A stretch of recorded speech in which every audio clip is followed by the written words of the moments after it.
Votre grand journal du soir sur Europe 1, Mathieu Béliard. Bonsoir Sonia Mabrouk. Bonsoir Mathieu, bonsoir à tous. Votre invité, le secrétaire national d'Europe Écologie Les Verts, David Cormand, qui est aussi candidat en vue des européennes, dont c'est la dernière ligne droite cette semaine. Bonsoir David Cormand. Bonsoir. Depuis quelques heures, l'arrêt des soins a commencé pour Vincent Lambert. Ses parents dénoncent un crime, sa femme exprime son soulagement. De quoi, selon vous, est-il le symbole, Vincent Lambert, aujourd'hui ? D'abord, ça pose évidemment une question philosophique. Quel rapport à la fin de vie ? Ça touche à la transcendance, ça touche aux croyances qu'on peut avoir. Et donc, c'est un sujet extrêmement délicat sur lequel il faut éviter de le traiter par la polémique. Moi, je crois fondamentalement qu'on doit avoir un rapport à la fin de vie qui doit avoir à voir avec la dignité. Et ce qui se joue là, c'est quel rapport on a par rapport à ce moment du passage de la vie à trépas. Il y a la justice qui, depuis très longtemps, a été consultée sur ce sujet. Tous les arguments des uns et des autres ont été entendus. Et aujourd'hui, que ce soit au niveau du Conseil d'État ou la Cour européenne des droits de l'homme, c'est la même décision qui a été rendue. Donc moi, je suis favorable à ce qu'on respecte cette décision. Et sur le fond du sujet, je pense qu'il faut qu'on aille plus loin sur, pouvoir finir sa vie dans la dignité. Mais qu'est-ce que ça veut dire, David ? Comment c'est ce qu'on entend, finir sa vie dans la dignité ? Mais c'est subjectif, la dignité pour des malades d'Alzheimer, même pour des grands malades. Est-ce que la dignité, c'est d'être entouré ? Est-ce que la dignité, c'est d'avoir des soins ? C'est très compliqué à définir. Je crois qu'il n'y a pas de réponse absolue à ça. C'est ça qui est compliqué.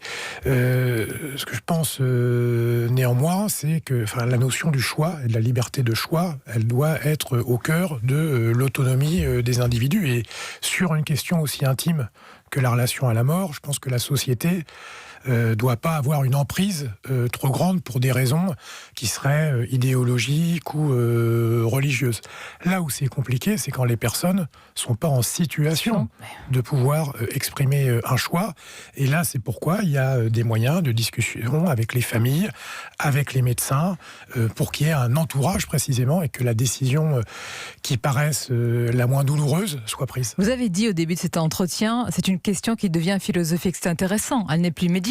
Donc, qu'est-ce que la vie dans une telle situation ? À ce sujet, François-Xavier Bellamy, et ce n'est pas pour entrer dans une polémique politicienne, mais il est candidat LR aux européennes, il estime que toute vie mérite d'être vécue. Il parle, lui, de ce principe-là.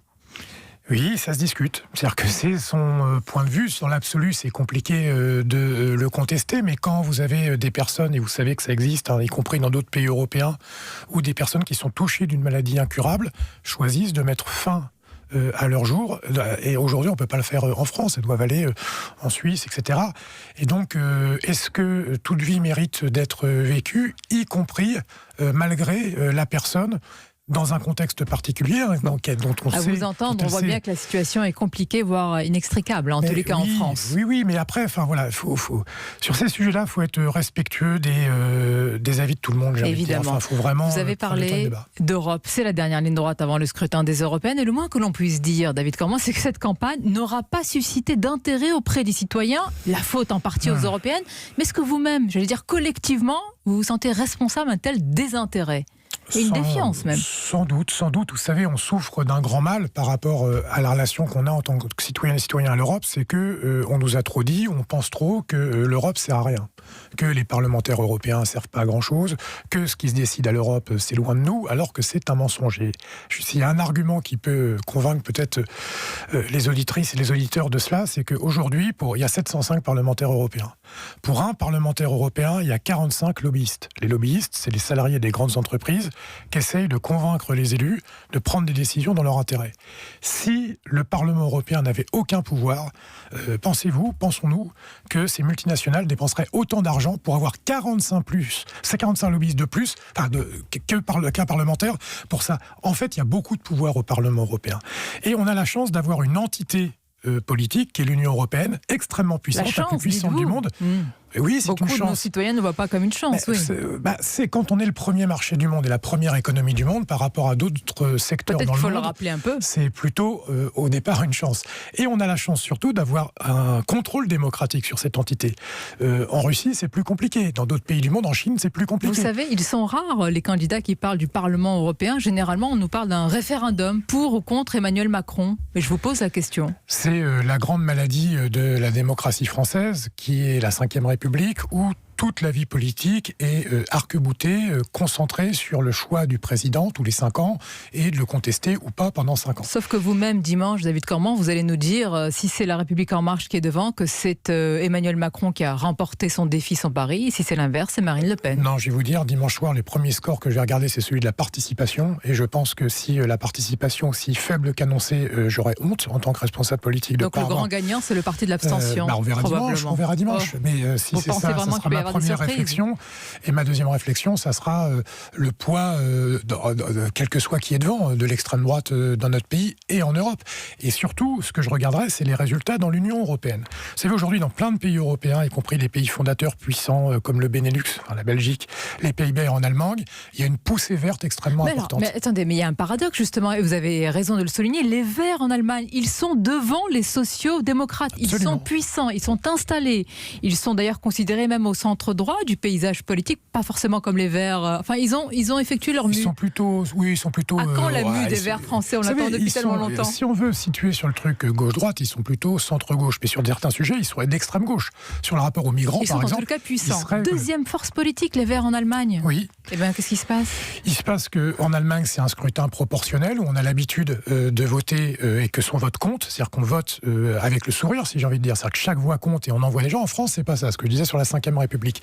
Et puis nous, peut-être qu'on n'est pas aussi bons que nos amis allemands. Ça, c'est aussi à se remettre en question, même si on se soigne. Mais ce que je voulais vous dire, c'est que si dimanche, la percée électorale, la surprise électorale en Allemagne et en France, c'est le vote vert, ça change le centre de gravité politique de l'Europe. Vous savez, aujourd'hui... Attendez, à vous entendre, on dirait que pour vous, le clivage, ce serait entre guillemets, les nationalistes et les écologistes. Je pense qu'aujourd'hui... Personne ne parle de ce clivage. Je pense qu'aujourd'hui, il y a un statu quo libéral au niveau européen, qui est la grande coalition entre les sociodémocrates et la droite, dans laquelle veut s'incruster la République En Marche et les libéraux.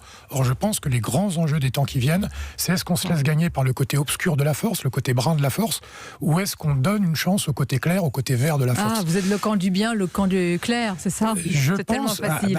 Je pense que effectivement l'Europe et l'écologie, c'est deux choses qui vont ensemble. Et donner une perspective positive à notre continent, de construire un projet écologiste pour l'Europe, je pense que c'est plus épanouissant que de prôner le repli identitaire. Mais en France, pour le moment, c'est une gauche éparpillée façon puzzle, avec en plus un Jean-Luc Mélenchon qui vous accuse, notamment les Verts, de faire cause commune, finalement, avec la droite et la majorité pour gouverner ensemble au Parlement européen.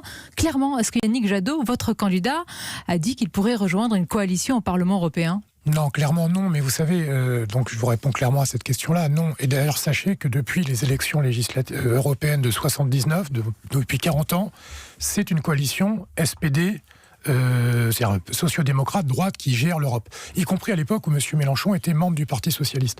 Donc en fait, les Verts n'ont jamais participé à ces grandes coalitions-là. Donc il n'y a pas de raison que ça soit le cas cette fois-ci. Mais surtout, ce que je regrette, c'est que Jean-Luc Mélenchon se trompe d'adversaire dans cette campagne.